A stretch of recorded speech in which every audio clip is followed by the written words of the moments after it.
Graça e paz, amados irmãos. Hoje é segunda-feira, 13 de abril de 2020. O nosso texto base é o capítulo 14 de Êxodo. Leia toda a história para você ter uma compreensão correta a respeito do que nós vamos meditar nesse dia. Mas eu gostaria de dar uma ênfase no versículo 15, quando Deus então responde para Moisés: por que clamas a mim? Diz ao povo que marche. Para você entender corretamente o que nós estamos meditando hoje, vou fazer uma pequena explanação. O povo de Israel tinha acabado de sair da terra do Egito e de repente vem a notícia de que o exército de Faraó estava ao encalço do povo de Israel, estava se aproximando. E à frente o Mar Vermelho. Ou seja, o que fazer agora? À frente o mar, atrás o exército de Faraó.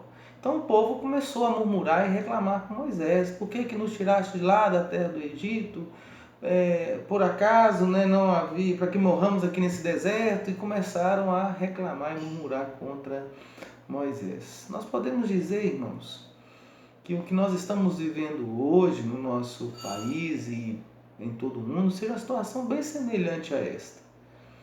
As pessoas estão meio que perdidas sem saber o que fazer. Eu falo principalmente dos nossos governantes, nossos líderes políticos, porque se autoriza e libera o povo a voltar ao cotidiano, corre-se o risco de muitas pessoas serem contaminadas com o vírus e o número de óbitos, de mortes crescer.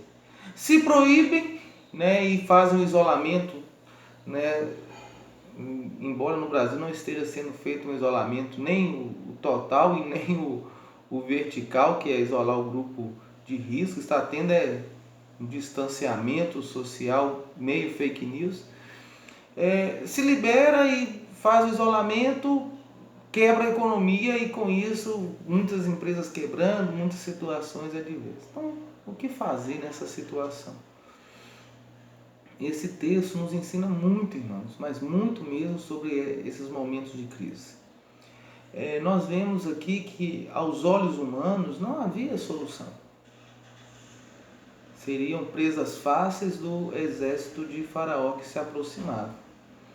Mas havia um Deus, há um Deus vivo, um Deus verdadeiro, que cuida, sustenta e protege o seu povo. E é justamente esse Deus, irmãos, que muitas vezes é ignorado pelas pessoas. As pessoas ficam tão confiadas em ciência, nos especialistas, nos médicos, nos doutores de plantão e se esquecem do poder de Deus. Não estou falando aqui de forma alguma para você desprezar os profissionais da saúde, desprezar os conhecimentos científicos. Não estou falando isso. Eu estou falando que a nossa fé e a nossa segurança não pode repousar na mão de homens, mas nas mãos de Deus. Então Deus fala para Moisés: por que vocês estão clamando? Por que essa murmuração? Por que essa preocupação e esse medo todo? Diz ao povo que marche. Em outras palavras, continuem o caminho que vocês estão seguindo. Continue a vida, continue a viver, continue a realizar as suas obras. E aí Deus, através do seu poder, Ele abre o mar vermelho e o povo passa por aquele mar. Nós podemos, irmãos, fazer uma pequena aplicação ao que nós estamos vivendo hoje. Vamos imaginar que o que nós estamos vivendo seja semelhante ao que o povo de Israel estava vivendo. Havia um mar para atravessar, havia um exército atrás para enfrentar. E o que o povo faz? Ele continua, ele marcha, ele confia em Deus, ele passa a pé. Deus abre o mar vermelho. Deus vai abrir, irmãos, esse mar nas nossas vidas. Deus vai nos fazer vencer, Deus vai nos fazer triunfar. Deus vai nos dar o sustento, Deus vai nos dar a vitória. Mas ao invés de ficarmos murmurando, reclamando, com medo, questionando os desígnios, os planos de Deus, nós precisamos confiar nele. Precisamos depositar nele a nossa esperança. Olha, irmãos, eu tenho falado isso desde o início e vou continuar falando até o fim. A nossa vida vai ter que continuar mesmo com esse vírus aí. Nós estamos sujeitos a ele, assim como estamos sujeitos a várias outras doenças e enfermidades. O que nós não podemos é deixar de viver por conta do nosso medo, por causa de uma enfermidade.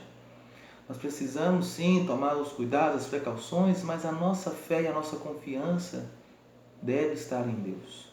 Devemos sim tomar os cuidados, para que esse vírus não transmita de forma muito rápida, principalmente nos idosos, nos grupos, aqueles que são os grupos de risco.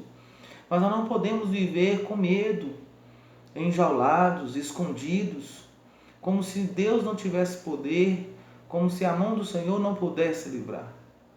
E eu fico vendo, infelizmente, com muita tristeza no coração, pessoas que não estão vendo o agir de Deus nessa situação toda.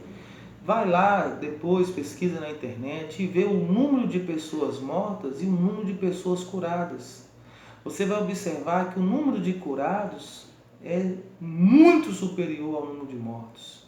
E o número de mortos em relação à população mundial é muito baixo, mas ainda assim as pessoas estão em pânico, estão com medo, estão perdendo a confiança e a fé em Deus.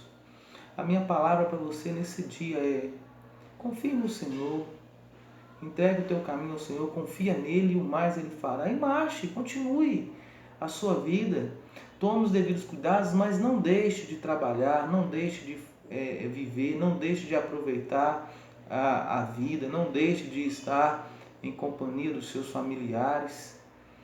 Tenha tudo isso, mas tudo isso com o máximo de cuidado e precaução. Agora, isolamento, ficar confinado, com medo de agir, com medo de fazer qualquer coisa, você não pode, você tem que confiar em Deus. Eu não estou falando aqui para nós desobedecermos às autoridades, tanto é que a nossa igreja mesmo está obedecendo às autoridades. Está sendo submissa às autoridades, nós estamos tendo os cultos presenciais, até que tenha essa liberação por parte da Secretaria Municipal de Saúde. Mas assim que tiver, nós vamos voltar a nos reunir na casa do Senhor. Vamos fazê-lo com os cuidados e precauções. Mas isso não vai impedir de vivermos uma vida debaixo do cuidado e da direção do nosso Deus. Que Deus abençoe ricamente a sua vida. Tenha fé e confiança no Senhor e saiba que tudo isso é passageiro e um dia nós estaremos voltando ao normal para a honra e glória do nosso Deus. Deus abençoe sua vida e a vida da sua família. Tenha um bom dia.